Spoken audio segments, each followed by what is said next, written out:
ఒకటే ఈ ఉద్యోగం వద్దురా అన్నా కూడా తను ఒక్కటే మాట అన్నాడు, చస్తే నేను దేశం కోసం చేస్తాను, నేను చచ్చిపోయినప్పుడు నా బాడీ మీద భారతదేశపు జెండా కప్పాలి అని ఫస్ట్ నుంచే తను ఈ మాట వాళ్ళ అమ్మ నాన్నకి చెప్పాడు. 6వ తారీఖున నాకు మెసేజ్ చేశాడు అతను, ఇట్లా బాంబుల్ ఫైరింగ్ ఎక్కువ అవుతున్నది, భయం ఎక్కువ అవుతుంది అనేసి నాకు కాల్ చేశాడు, మెసేజ్ చేశాడు. అతను నేను ధైర్యం చెప్పాను, ఏం భయపడకరా, అమ్మాయిని నేను చూసుకుంటాను, జాగ్రత్తగా అక్కడ ఇది చేయని చెప్పాను అతనికి. నెక్స్ట్ నిన్న కూడా మాట్లాడాను, అంతా సేఫ్గా ఉందిరా, ఏం ప్రాబ్లం లేదనేసి అన్నాడు. మళ్ళీ ఎస్టర్డే నిన్న నైట్ కూడా చెప్పాను, ఏం ఇష్యూ లేదురా, నేను తర్వాత కాల్ చేస్తాననేసి అన్నాడు. అతను జమ్మూ కాశ్మీర్ బార్డర్లో ఉన్నాడు అండ్ ఇవాళ మార్నింగ్ 3 నుంచి 4 o'clockకి అలా ఫైరింగ్ అవ్వడం వల్ల అతను చనిపోవడం జరిగింది సార్. అండ్ అతను మేజర్ సార్ కాల్ చేసి మాకు కన్ఫర్మ్ చేశారు ఇలా చనిపోయారనేసి. తను ఒకటే ఈ ఉద్యోగం వద్దురా అన్నా కూడా తను ఒక్కటే మాట అన్నాడు, చస్తే నేను దేశం కోసం చేస్తాను, నేను చచ్చిపోయినప్పుడు నా బాడీ మీద భారతదేశపు జెండా కప్పాలి అని ఫస్ట్ నుంచే తను ఈ మాట వాళ్ళ అమ్మ నాన్నకి చెప్పాడు. 6వ తారీఖున నాకు మెసేజ్ చేశాడు అతను, ఇట్లా బాంబుల్ ఫైరింగ్ ఎక్కువ అవుతున్నది, భయం ఎక్కువ అవుతుంది అనేసి నాకు కాల్ చేశాడు, మెసేజ్ చేశాడు. అతను నేను ధైర్యం చెప్పాను, ఏం భయపడకరా, అమ్మాయిని నేను చూసుకుంటాను, జాగ్రత్తగా అక్కడ ఇది చేయని చెప్పాను అతనికి. నెక్స్ట్ నిన్న కూడా మాట్లాడాను, అంతా సేఫ్గా ఉందిరా, ఏం ప్రాబ్లం లేదనేసి అన్నాడు.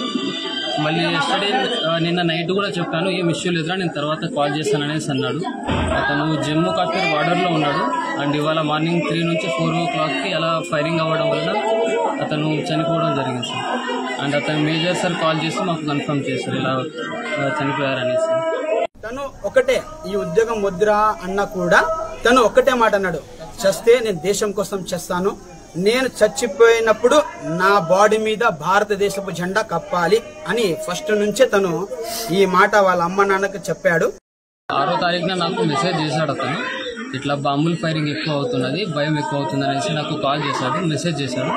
అతను నేను ధైర్యం చెప్పాను, ఏం భయపడకరా, అమ్మాయిని నేను చూసుకుంటాను, జాగ్రత్తగా అక్కడ ఇది చేయని చెప్పాను అతనికి. నెక్స్ట్ నిన్న కూడా మాట్లాడాను, అంతా సేఫ్గా ఉందిరా, ఏం ప్రాబ్లం లేదనేసి అన్నాడు. మళ్ళీ ఎస్టర్డే నిన్న నైట్ కూడా చెప్పాను, ఏం ఇష్యూ లేదురా, నేను తర్వాత కాల్ చేస్తాననేసి అన్నాడు. అతను జమ్మూ కాశ్మీర్ బార్డర్లో ఉన్నాడు అండ్ ఇవాళ మార్నింగ్ 3 నుంచి 4 o'clockకి అలా ఫైరింగ్ అవ్వడం వల్ల అతను చనిపోవడం జరిగింది సార్. అండ్ అతను మేజర్ సార్ కాల్ చేసి మాకు కన్ఫర్మ్ చేశారు ఇలా చనిపోయారనేసి. తను ఒకటే ఈ ఉద్యోగం వద్దురా అన్నా కూడా తను ఒక్కటే మాట అన్నాడు, చస్తే నేను దేశం కోసం చేస్తాను, నేను చచ్చిపోయినప్పుడు నా బాడీ మీద భారతదేశపు జెండా కప్పాలి అని ఫస్ట్ నుంచే తను ఈ మాట వాళ్ళ అమ్మ నాన్నకి చెప్పాడు. 6వ తారీఖున నాకు మెసేజ్ చేశాడు అతను, ఇట్లా బాంబుల్ ఫైరింగ్ ఎక్కువ అవుతున్నది, భయం ఎక్కువ అవుతుంది అనేసి నాకు కాల్ చేశాడు, మెసేజ్ చేశాడు. అతను నేను ధైర్యం చెప్పాను, ఏం భయపడకరా, అమ్మాయిని నేను చూసుకుంటాను, జాగ్రత్తగా అక్కడ ఇది చేయని చెప్పాను అతనికి. నెక్స్ట్ నిన్న కూడా మాట్లాడాను, అంతా సేఫ్గా ఉందిరా, ఏం ప్రాబ్లం లేదనేసి అన్నాడు. మళ్ళీ ఎస్టర్డే నిన్న నైట్ కూడా చెప్పాను, ఏం ఇష్యూ లేదురా, నేను తర్వాత కాల్ చేస్తాననేసి అన్నాడు. అతను జమ్మూ కాశ్మీర్ బార్డర్లో ఉన్నాడు అండ్ ఇవాళ మార్నింగ్ 3 నుంచి 4 o'clockకి అలా ఫైరింగ్ అవ్వడం వల్ల అతను చనిపోవడం జరిగింది సార్. అండ్ అతను మేజర్ సార్ కాల్ చేసి మాకు కన్ఫర్మ్ చేశారు ఇలా చనిపోయారనేసి.